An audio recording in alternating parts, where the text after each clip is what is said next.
The text message arrived at 3:47 p.m. on a Tuesday. Family group chat. 17 members. My mother's announcement. Family dinner this Saturday at 6 p.m. Everyone please come. We have exciting news about Jessica's promotion. Jessica. My older sister. The golden child. The one who did everything right. I stared at my phone in the back of an Uber heading to a board meeting. My assistant had scheduled it weeks ago. Couldn't miss it. I typed back, can't make it. Work commitment. The responses came immediately. Jessica, of course you can't. What could possibly be more important than family? Mom, Sarah, this is Jessica's big moment. Surely your little job can wait. My brother Derek, I'm rearranging my entire schedule. You can't do the same. Dad, very disappointed in you, Sarah.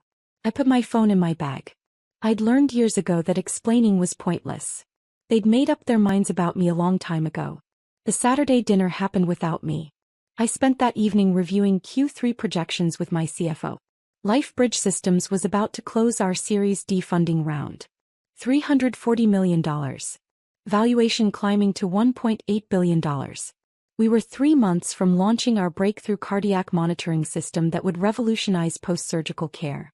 But my family didn't know any of that. To them, I worked in healthcare tech. Whatever that meant. It started when I was 23. Fresh out of MIT with degrees in biomedical engineering and computer science. I'd been recruited by 6 companies. Offers ranging from $180,000 to $240,000. Instead, I chose a small medical device startup in San Francisco. Salary, $75,000. Equity, 2%. My family was horrified. You're throwing away your education, Dad said at Sunday dinner. He was a regional sales manager for a pharmaceutical company. Made $140,000 a year. Thought. Respectable. Safe. MIT graduates don't work at startups, Mom added. She taught high school chemistry. Between them they made about $210,000. They owned their home. Had retirement accounts. Did everything by the book. Jessica had graduated from Penn State 2 years earlier with a business degree. She'd landed a job as an associate product manager at a mid-sized medical supply distributor. Started at $68,000. By the time I graduated, she was making $82,000 as a senior associate. Your sister has benefits, Mom reminded me constantly. Health insurance. 401k matching. Paid time off. What do you have? I had equity in a company no one had heard of. Stock options that might be worthless. 16-hour days in a warehouse converted into office space. Ramen for dinner 4 nights a week. But I believed in what we were building. Dr. Chen, our founder, had lost his wife to a postoperative complication that should have been detected earlier. He'd spent 8 years developing a wireless monitoring system that could predict cardiac events before they became critical. The technology was brilliant. The execution was chaotic. But we were onto something real. 3 years later, that startup was acquired by a larger medical device company for $180 million. My 2% became $3.6 million after taxes. I was 26 years old. I didn't tell my family about the acquisition. They knew I'd changed jobs, but assumed it was just another lateral move in my unstable career path. Jessica had just been promoted to product manager.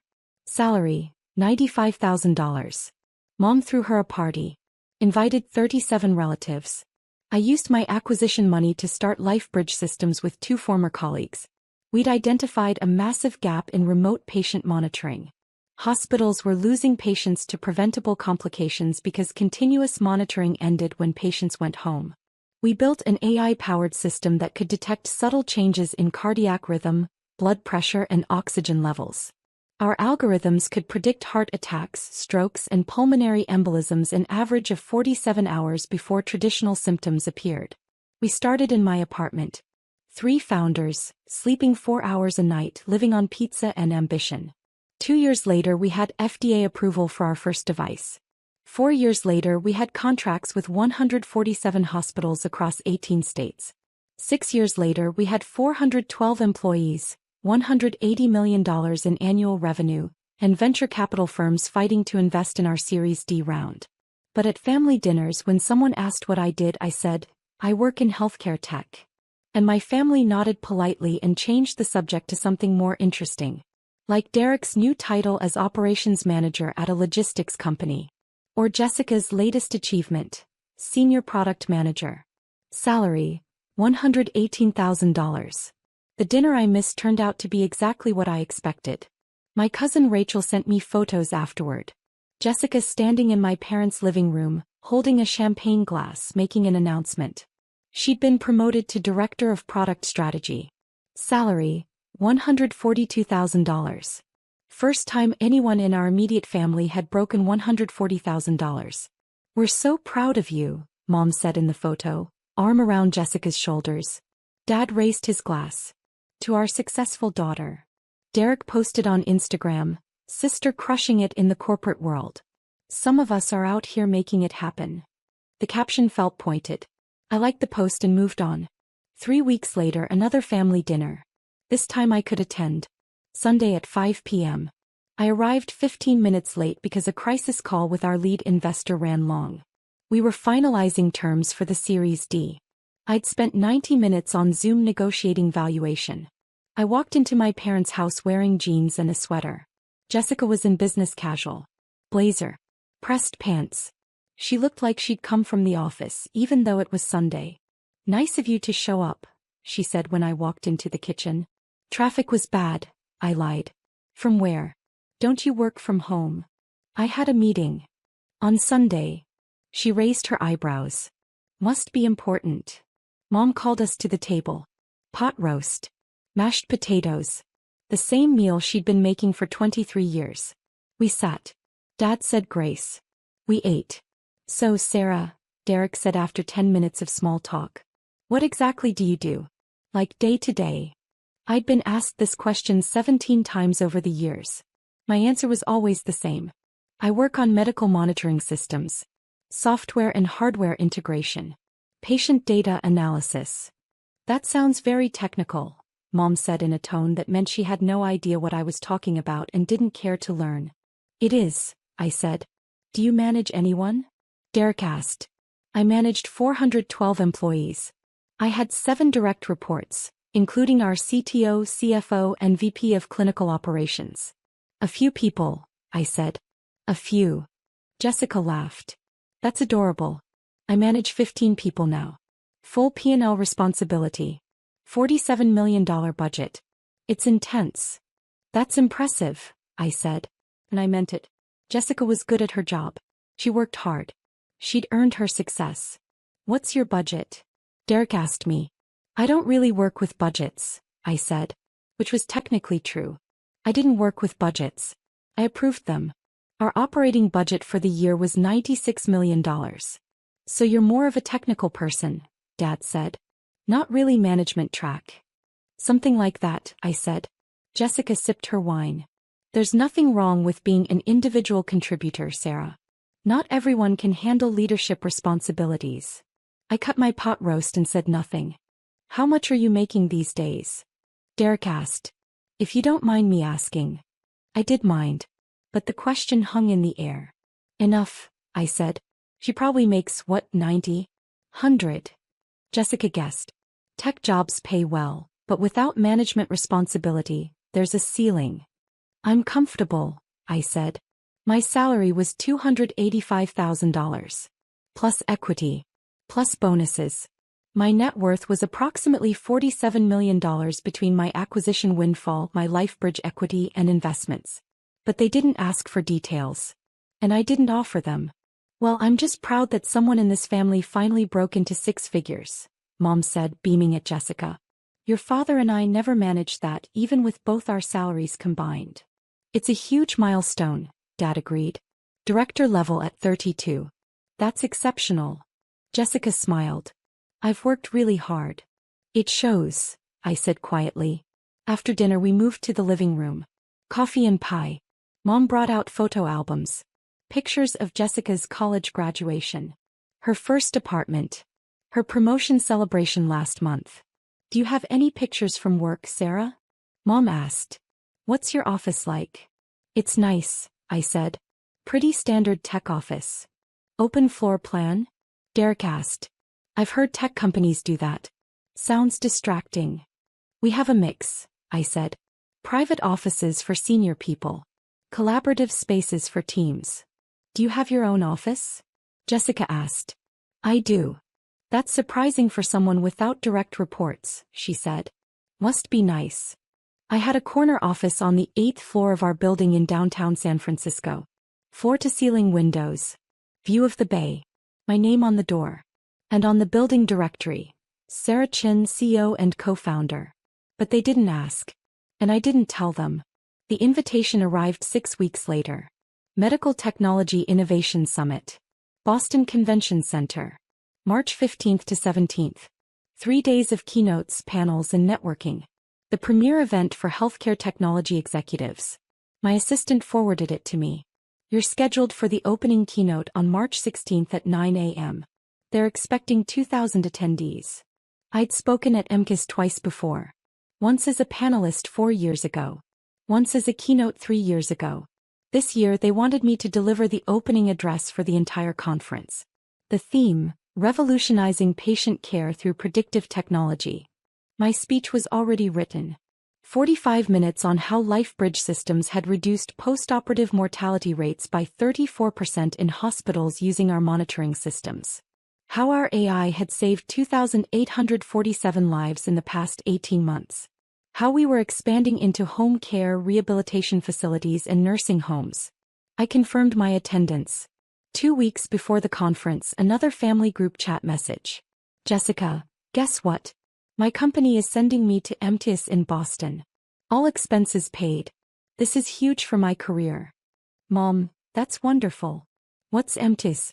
Jessica, Medical Technology Innovation Summit. Only the most important healthcare tech conference in the country.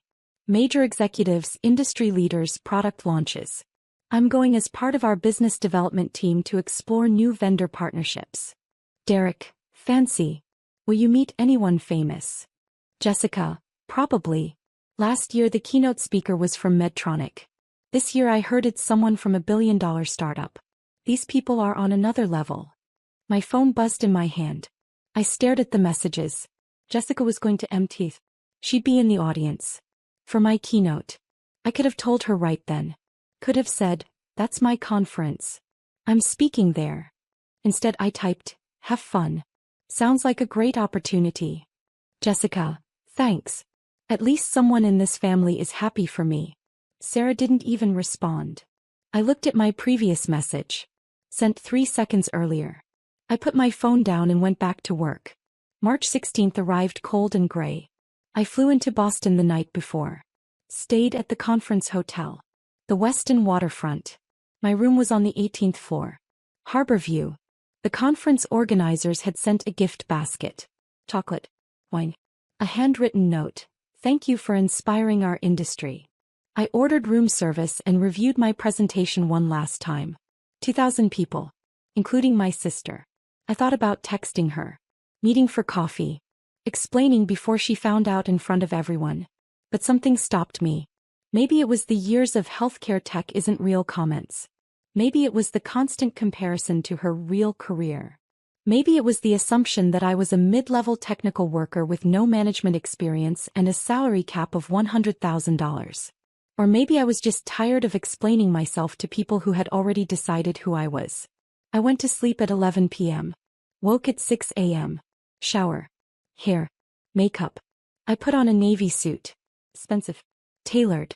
The kind you wear when you're about to walk on stage in front of 2,000 people and tell them how your company is changing medicine.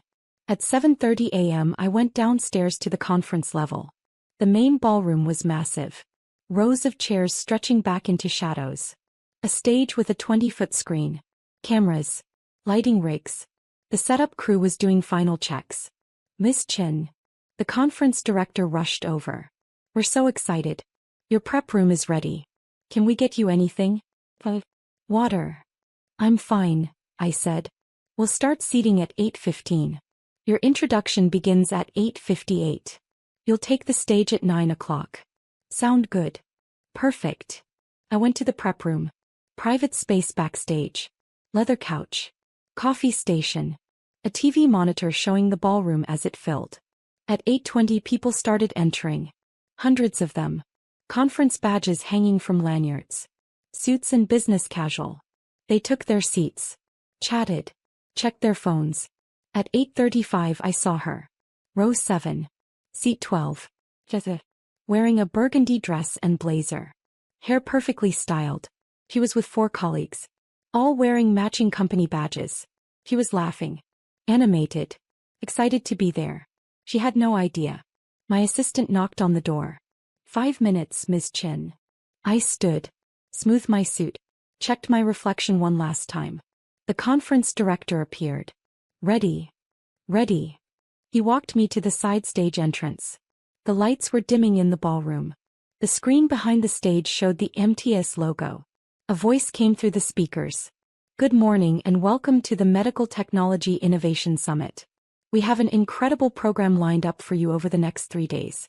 To open our conference, we're honored to welcome a leader who has fundamentally transformed how hospitals monitor and protect their patients. I watched the screen from backstage. My photo appeared. Professional headshot. Below it, Sarah Chin, CEO and co-founder LifeBridge Systems. After earning dual degrees from MIT in biomedical engineering and computer science, Sarah Chin co-founded LifeBridge Systems 7 years ago with a revolutionary vision. What if we could predict medical emergencies before they happened? I saw Jessica in row 7. She was looking at the screen. Then at her program. Then back at the screen. Today, LifeBridge Systems' predictive monitoring technology is used in 147 hospitals across 18 states. Their AI-powered systems have saved an estimated 2,847 lives by detecting cardiac events, strokes and pulmonary complications an average of 47 hours before traditional symptoms appear. Jessica's mouth was open. She turned to the colleague next to her. Pointed at the screen. Pointed at her program. Last month, LifeBridge Systems closed their Series D funding round with a valuation of $1.8 billion. Under Sarah's leadership, the company has grown to over 400 employees and $180 million in annual revenue. She's been named to Forbes 30 Under 30 Fortune's Most Innovative Leaders and the Healthcare Technology Excellence Award. The colleague Jessica was talking to pulled out their phone. Started typing. Probably Googling my name. Please join me in welcoming to the stage Sarah Chin, CEO of LifeBridge Systems. The applause started. I walked out. The lights were bright. The audience was a mass of faces. The camera flashes made it hard to see individual people. But I could see row 7. Jessica was standing. Everyone was standing. 2,000 people on their feet. Applauding. Jessica's face was white. Absolutely colorless. Her mouth was still open. Her hands were frozen mid-clap. I reached the podium. The applause continued. 30 seconds. 45 seconds. I smiled. Nodded. Raised my hand in a small wave. Finally the room settled. People sat. I looked at row 7. Jessica sat slowly. Mechanically. Like someone had pushed her down. I began my speech. 7 years ago my co-founders and I were sitting in my apartment in San Francisco, eating our 4th pizza of the week, talking about a problem that kept us up at night. I spoke for 43 minutes. I told them about Dr. Chin losing his wife. About the preventable complications that kill 7,000 Americans every year. About the wireless sensors we developed that could detect microchanges in heart rhythm. About the machine learning algorithms that could analyze 10,000 data points per second and identify patterns invisible to human doctors. I showed them data. Graphs. Statistics. Hospitals using LifeBridge Systems saw postoperative mortality drop by 34%. Readmission rates fell by 28%. Patient satisfaction scores increased by 41%. I told them about Maria Rodriguez, a 67-year-old grandmother in Phoenix who'd had routine gallbladder surgery. Our system detected an irregular heartbeat 41 hours before she would have had a massive stroke. The hospital intervened. She went home 3 days later and got to meet her first great-grandchild. I told them about James Patterson, a 54-year-old high school teacher in Michigan who'd had knee replacement surgery. Our system caught a developing pulmonary embolism 38 hours early. Treatment was simple. The alternative would have been fatal. 2,847 stories like that. 2,847 lives. The audience was silent. Listening. I wrapped up my speech with our vision for the future. Expanding into home care, rehabilitation facilities, nursing homes. Bringing this technology to patients everywhere, not just in hospitals. We started LifeBridge Systems because we believed one simple thing. Technology should serve humanity. Data should save lives. And innovation should be measured not in dollars, but in the number of people who get to go home to their families. I paused. Thank you. The applause was immediate. Thunderous. Everyone stood again. I looked at row 7. Jessica was standing. But she wasn't clapping. She was just staring at me. Her colleagues were clapping. Enthusiastically. The woman next to her leaned over and said something. Jessica nodded but didn't respond. The conference director returned to the stage. Thank you, Sarah. We have time for a few questions. Hands shot up across the ballroom. 20 minutes of Q&A. Questions about our technology, our funding, our expansion plans, our partnership strategy. A woman in row 12 stood.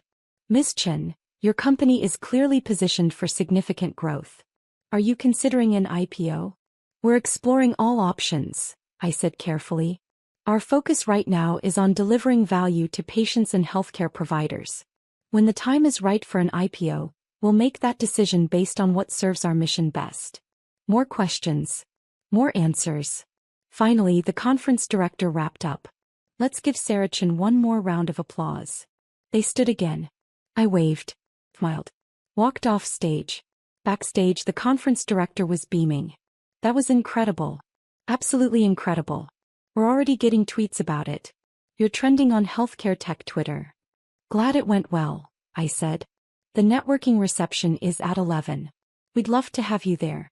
And we're doing press interviews at 2 if you're available. I'll be at both, I said. My assistant appeared with my phone. 17 messages. 3 from my CFO about the press coverage. 2 from our VP of Communications about interview requests. 5 from investors and board members congratulating me. And 7 from my family group chat. I opened the group chat. Derek, Sarah? Derek, you're the CEO of a billion-dollar company? Mom, Sarah, is this true? Are you really the person who just spoke? Dad, we had no idea. Derek, Jessica just sent me a video. That's definitely you on stage. Mom, why didn't you tell us? Derek, this is insane. You've been sitting at our dinners letting us talk about our jobs like, wow. There were no messages from Jessica. I put my phone away. The networking reception was in the main exhibition hall. Hundreds of people. Vendor booths. Cocktail tables. I was immediately surrounded by executives, investors, and journalists. Ms. Chen, I'm from MedTech Daily. Could we get 5 minutes? Sarah, we'd love to discuss a potential partnership with our hospital network. I've been following LifeBridge for 2 years. Your presentation was phenomenal. I worked the room, smiled, shook hands, exchanged business cards, had the same conversation 40 times. At 11:47 I saw Jessica. She was standing near the LifeBridge Systems booth. Our marketing team had set up a display. Photos of our technology. Monitors showing our interface. Testimonials from hospital administrators. She was reading one of the testimonials. I walked over. Hi, Jessica. She turned. Her face was still pale. Sarah. Her voice was flat. So, this is what you do? Yes. You're the CEO of a billion-dollar company. $1.8 billion, I said. At last valuation. She blinked. And you never mentioned this. Not once. Not at any family dinner. Not when Mom asked about your job. Not when Derek asked about your budget. I did mention it, I said calmly. I told you I work in healthcare tech. You said you work in healthcare tech. Not that you run a healthcare tech company. Not that you're. She gestured at the booth. At the conference. At everything. This. You never asked, I said. Her face flushed. I never asked. Sarah, we talked about careers constantly. You sat there at dinners while we discussed our jobs. While I talked about managing 15 people and my $142,000 salary and my... She stopped. You let us think you were some mid-level technical worker. I never said that. You never corrected us. People were starting to look. I lowered my voice. Jessica, every time I tried to talk about my work, you changed the subject. Every time someone asked what I did, you answered for me. Healthcare tech, in that dismissive tone. Like it wasn't a real job. Because I didn't know.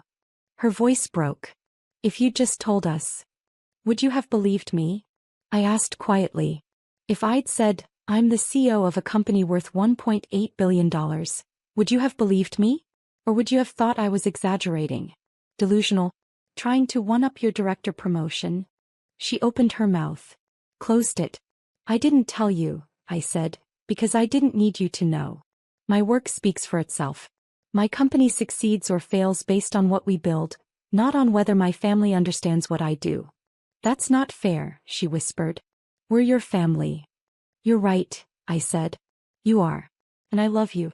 But you spent 7 years assuming the worst about my career without ever asking for details. You spent 7 years comparing your achievements to what you thought were my failures. And you never once considered that maybe I was doing okay. Her eyes were wet. I didn't mean. I know you didn't, I said gently. But it happened anyway. A man in a suit approached us. Miss Chen, I'm from Johnson & Johnson. We'd love to discuss a potential acquisition conversation. Of course, I said. I turned back to Jessica. I have to go. We can talk later if you want. She nodded. Said nothing. I walked away to discuss a potential $3 billion acquisition offer. The rest of the conference was a blur. Panels. Meetings. Interviews. Networking. I shook 200 hands. Had 150 conversations. Signed 12 NDAs for potential partnerships. Jessica and her colleagues attended several sessions. I saw them in the audience for a panel I moderated on Friday afternoon. She didn't approach me. Friday evening I flew home to San Francisco. My phone buzzed during the flight. Family group chat. Mom, Sarah, we'd like to talk. Can you come to dinner on Sunday? I stared at the message for a long time. Finally I typed, I can do Sunday at 5. Sunday dinner was uncomfortable. I arrived exactly on time. Everyone was already there. Jessica, Derek, Dad. We sat at the table. No pot roast this time. Mom had ordered Italian from the place we used to go for special occasions. So, Dad started. We've all been talking. And we owe you an apology. I said nothing. Mom continued. We had no idea what you'd accomplished. If we'd known. You would have treated me differently? I asked. Silence.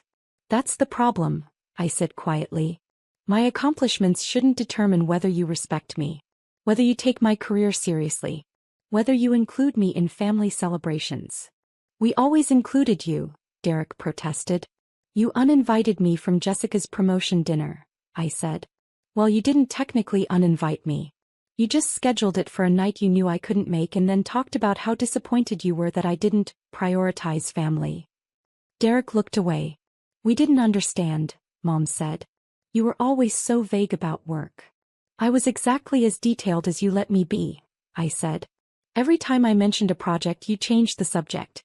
Every time I tried to explain what we were building, you talked over me about Jessica's latest achievement. I learned to stay quiet because it was easier than fighting for airtime in conversations where no one was listening. Jessica was crying silently.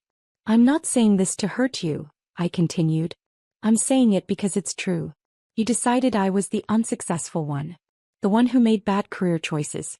The one who needed advice about stability and benefits and 401 Burmese chots. And you never questioned that narrative. We were wrong, Dad said. His voice was thick. We were completely wrong. And we're sorry. I took a breath. I appreciate that. Can we start over? Mom asked. Can you tell us about your company? Really tell us. So I did. I told them about the apartment startup days. The acquisition. The founding of LifeBridge. The FDA approval process. The first hospital contract. The growth. The challenges. The victories. I told them about the Series D round. The valuation. The expansion plans. I told them about the patients. The lives saved. The families who still sent me thank you cards. They listened. Actually listened. When I finished, Derek said quietly, I'm sorry I made that comment about managing 15 people. I'm sorry I bragged about my salary, Jessica whispered. When you were making, what are you making? More than I need, I said simply. Are you a millionaire? Dad asked. Yes. How much of a millionaire? I hesitated. Do the specifics matter? I guess not, he admitted. We ate in silence for a few minutes. Finally, Jessica spoke. My colleagues at the conference wouldn't stop talking about you. About your speech. About LifeBridge. My boss asked me 3 times if I could introduce him to you. I had to admit I didn't even know what your company did. You can introduce him, I said. If you want. Really? Of course. You're my sister. She started crying again. I was so awful to you. You weren't awful, I said. You just didn't know. I should have known. I should have asked. Yeah, I said gently. You should have. 3 months later, Jessica called me. Sarah?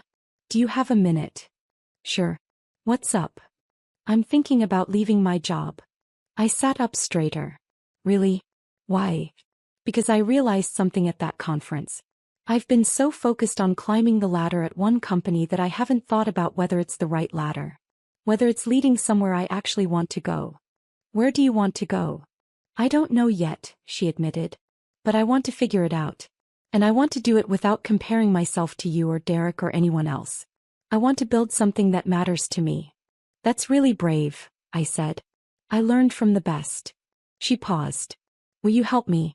Not with money or connections or anything like that. Just advice? Perspective. Of course, I said. Anytime. We talked for an hour. About her skills. Her interests. Her dreams. Things we'd never discussed before because we'd been too busy comparing instead of connecting. When we hung up, I realized something. The standing ovation at MTIS had been satisfying. The validation. The recognition. Watching my sister realize who I was. But this conversation mattered more. Not because she finally respected my success. But because we were finally talking to each other as people, not as competitors. 6 months after MTIS, LifeBridge Systems announced our Series E round. $500 million. Valuation $3.2 billion. The press release went out on a Tuesday morning. Within an hour my phone buzzed. Family group chat. Mom, we saw the news. Congratulations. Dad, so proud of you, honey. Derek, holiest asterisk T Sarah. $3.2 billion. And then Jessica, not surprised at all.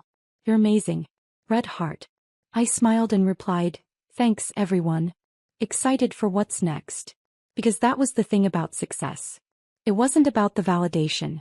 It wasn't about proving people wrong. It wasn't about standing ovations or press releases or valuations. It was about building something that mattered. Saving lives. Creating jobs. Pushing technology forward. The rest was just noise. My family understood that now. Finally. And that made all the difference. 2 years later, LifeBridge Systems went public. IPO day. Nasdaq. Opening bell at $42 per share. By close we were at $67. Market cap, $8.9 billion. My family flew to New York for the ceremony. Derek, Jessica. They stood on the trading floor with me. Wore LifeBridge t-shirts. Smiled for the cameras. When I rang the bell, they cheered louder than anyone. Afterward, we went to dinner at a restaurant in Tribeca. Expensive. Celebratory. The kind of place we never went when I was growing up. This is incredible, Mom said, looking around. I can't believe this is our life now. It's not your life, I said gently. It's mine. You're welcome to visit it. But it's mine. She blinked. Then nodded. You're right. I'm sorry. I meant I'm proud to see you achieving your dreams. Thank you, I said. That means a lot. Jessica raised her glass. To Sarah. Who never needed us to believe in her, but I'm glad we finally do. To Sarah, everyone echoed. We clinked glasses. I looked around the table at my family. Imperfect. Complicated. But mine. To second chances, I said quietly. We drank. And for the first time in years I felt like we were finally on the same page. Not because they understood what I did. Not because they respected my success. But because they'd learned to ask questions instead of making assumptions. That was enough. That was everything.